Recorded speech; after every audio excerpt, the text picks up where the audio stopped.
आइए आज हम लोग कुछ महत्वपूर्ण बातों को जानते हैं, तथ्यों को जानते हैं। ब्रेल लिपि अब कंप्यूटर द्वारा भी लिखी जा सकती है।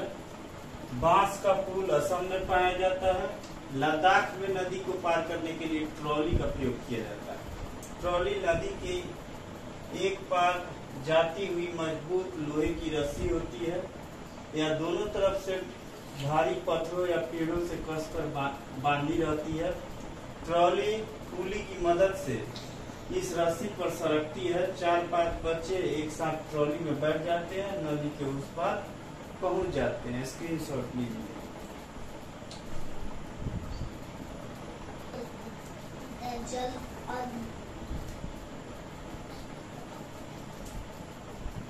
उत्तराखंड के पहाड़ी इलाकों में उबड़ खाबड़ पथरीले रास्ते होते हैं।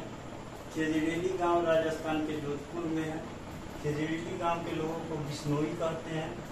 मुजफ्फरपुर जिले के बोचहा गांव मधुमक्खी पालन के लिए प्रसिद्ध है। RTE अधिनियम 2009 6 से 14 वर्ष के सभी बच्चों को मुफ्त एवं अनिवार्य शिक्षा का अधिकार देता है। गोवा से केरल तक के रेल के रास्ते में 92 सुरंग और 2000 पुल है। स्क्रीनशॉट लीजिए।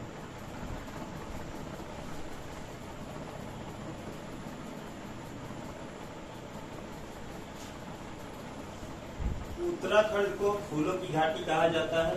उत्तर प्रदेश में कचनार के फूलों की सब्जी पसंद की जाती है। केरल में केले के फूल की सब्जी बनाई जाती है। महाराष्ट्र में सहजन के फूलों की सब्जी बनाई जाती है। मधुबनी चित्रकला बिहार के मधुबनी जिले में की जाती है। मधुबनी चित्रकला बहुत पुरानी है। त्योहारों एवं खुशी के अवसर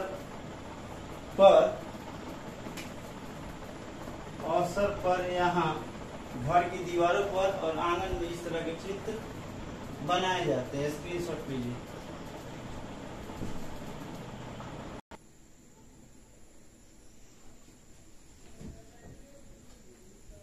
मधुबनी चित्रकला में पीसे हुए चावल के घोल में रंग मिलाकर बनाए जाते हैं। ये रंग भी खास तरह के होते हैं। इन्हें बनाने के लिए नील, हल्दी, फूल, पेड़ों के रंग आदि को इस्तेमाल में लाया जाता है। चित्र में इंसान, पेड़, जानवर, फूल, पंछी, मछलियों और अन्य कई जीव जंतु साथ में बनाए जाते हैं।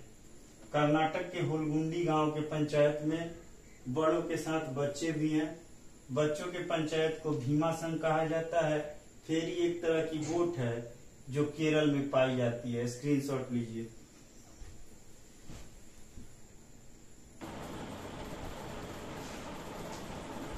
गुजरात के गांधीधाम में कक्ष है जहां से ट्रेन चलना शुरू हो गई है।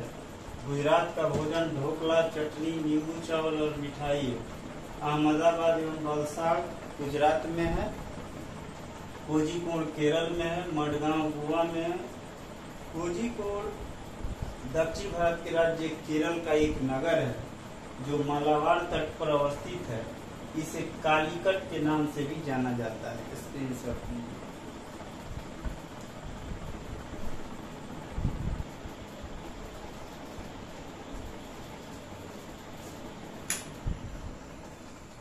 गुजरात से केरल जाते समय ट्रेन महाराष्ट्र, गोवा एवं कर्नाटक से होकर जाती है। कोट्याम भारत के केरल राज्य में अवस्थित है।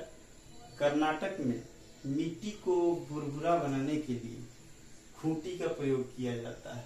नालामाड़ा आंध्र प्रदेश में है। एस्किटपो पुल का प्रयोग लद्दाख में किया जाता है। केरल में नारियल, केला, कटहल, पपीता, कसैली आदि फल पाए जाते हैं। मरुस्थल में सिर्फ खजूर के पेड़ पाए जाते हैं। स्क्रीनशॉट लीजिए।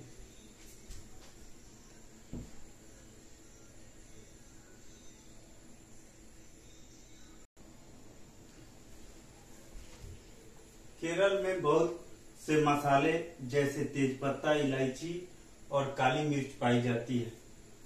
गरम मसाला छोटे और बड़े इलायची, लौंग, जीरा, दालचीनी, काली मिर्च, सूखा अदरक का मिश्रण होता है। तिब्बतन को भोती भाषा भी कहा जाता है जो लद्दाख में बोली जाती है। लद्दाख को ठंड मरुस्थल भी कहा जाता है। माँ को भोटी भाषा में आमाले कहा जाता है। पिता को भोटी भाषा में आबाले कहा जाता है। लद्दाख ऊंचा, सूखा और समतल है, इसलिए इसे ठंड मरुस्थल भी कहा जाता है। स्क्रीनशॉट लीजिए।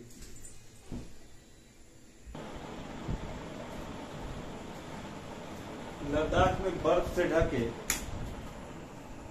ऊंचे पहाड़ हैं और ठंडा, समतल एवं सूखा मैदान है। सूखा होने के कारण यहाँ पौधे और वृक्ष नहीं उगते हैं।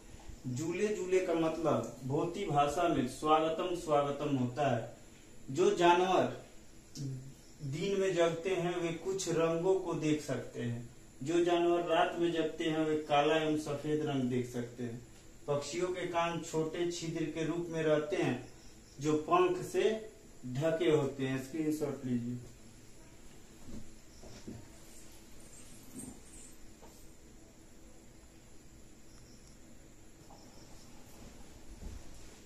कुछ पक्षी और जानवर विभिन्न स्थिति में विभिन्न प्रकार की ध्वनि निकालते हैं, जैसे खतरा, खुशी इत्यादि।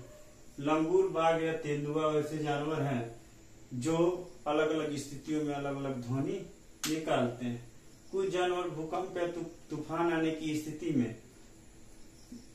स्थिति को भांप कर विभिन्न प्रकार का लक्षण प्रदर्शित करने लगते हैं। जो लोग जंगल में रहते हैं वे इस गतिविधि को देखकर खतरे को भांप लेते हैं। दिसंबर 2004 में कुछ आदिवासी जो अंडमान टापू में रहते हैं, इन लोगों ने देखा कि कुछ जानवर अलग तरह की गतिविधि कर रहे हैं। इस गतिविधि को देखकर उन लोगों ने अनुमान लगाया कि कुछ खतरा आने वाला है। अतः वे लोग इस टापू को छोड़कर सुरक्षित जगह पर चले गए। इसके बाद टापू पर सुनामी आया और वे लोग बच गए। स्क्रीनशॉट लीजिए।